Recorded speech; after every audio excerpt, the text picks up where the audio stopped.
President Trump just spoke moments ago on the South Lawn of the White House. Let's listen in. Well, it's going to be an interesting time in the UK, and it's certainly going to be an interesting time with NATO. NATO has not treated us fairly, but I think we'll work something out. We pay far too much, and they pay far too little. But we will work it out, and all countries will be happy. The UK, that's a situation that's been going on for a long time. So I have NATO, I have the UK, which is in somewhat turmoil, and I have Putin.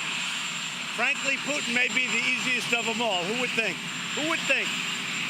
But the UK certainly has they have a lot of things going on.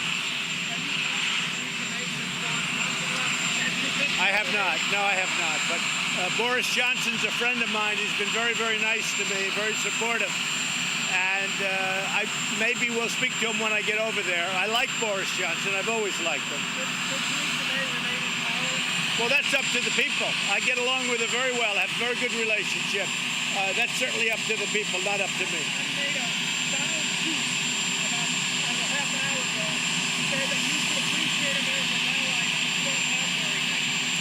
Well, we do have a lot of allies, but we cannot be taken advantage of. We're being taken advantage of by the European Union.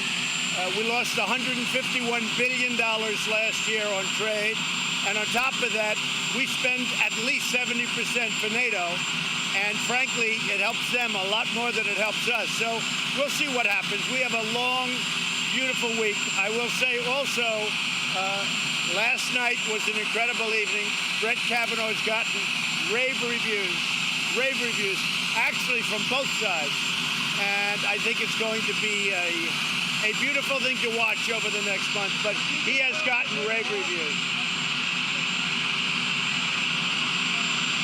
I really can't say right now. As far as I'm concerned, a competitor. I think that getting along with Russia, getting along with China, getting along with others is a good thing, not a bad thing. I've said that many times for many years. So we'll see. We're meeting with Vladimir Putin on Monday. We'll see how that goes.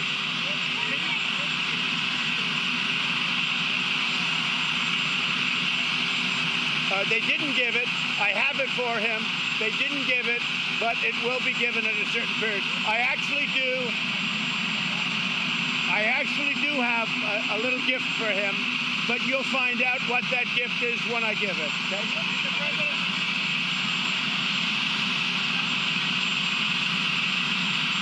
No, I haven't. I really haven't. We haven't discussed it.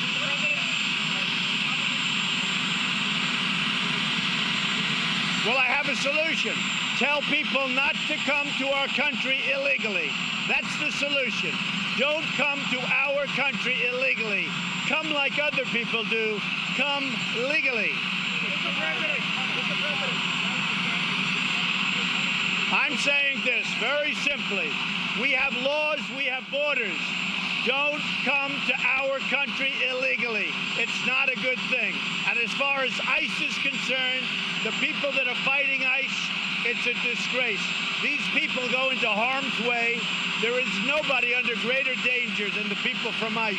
What they do to MS-13 and everything else. So we ought to support ICE, not do what the Democrats are doing. Democrats want open borders, and they don't mind crime.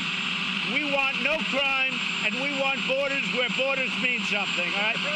And remember this, without borders, you do not have a country. Thank you, everybody. Thank you. All right, you've been listening there to President Trump. That is just moments before he heads off to the NATO summit. He spoke about a lot of different issues and made a lot of headlines. Let's just dive into some of them. Let's fact check some of them. Democrats don't care about crime was one of the things that he just said about the immigration issue. Obviously, that's not their sticking point with immigration. And he talked also about, I mean, look, there are a ton of headlines, but he also said that his solution to what's going on at the border is that people shouldn't come here illegally. A lot of people are not coming here illegally. Asylum seekers, there's a time-honored tradition of how they can come here legally, which is what many of them are doing. Again, I think that's one of the headlines there. He had no solution. He was asked about how you're going to get kids back with their parents. He didn't even talk about that. But I think the other major headlines have to do with this trip that he is going on. He's getting on the helicopter right now, heading to Brussels. He is going to a NATO summit, then going to the UK, and then meeting with Vladimir Putin. He is meeting, you're watching the president aboard Air Force One live right now. Make no mistake, NATO, the United Kingdom, America's greatest allies on earth. Yet, the president said that his meeting with Vladimir Putin might be the easiest of them all. That is the stunning statement. That is the headline. Because to cast, he hugged Boris Johnson. We'll get to that in a second. But Vladimir Putin, to say that he's a competitor, to say that it's too early to say what his intentions are, when we have plenty of documentation from the invasion of Crimea to interference in our election.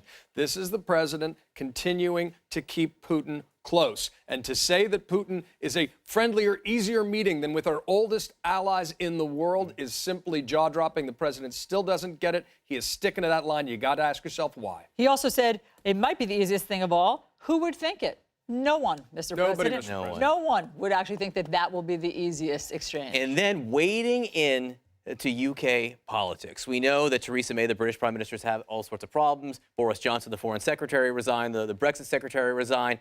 President Trump said the future of the UK is up to the voters of the UK. That may not be a controversial position. However, he said he might meet with Boris Johnson, someone who just quit the cabinet of Prime Minister Theresa May. President Trump says, yeah, he's a friend of mine. I might meet him when he's over there. He's been very nice to me. That's always the highest compliment from Donald Trump. This is a foreign secretary, former mayor of London, who is widely expected to be a potential challenger to Theresa May if there is a no confidence vote.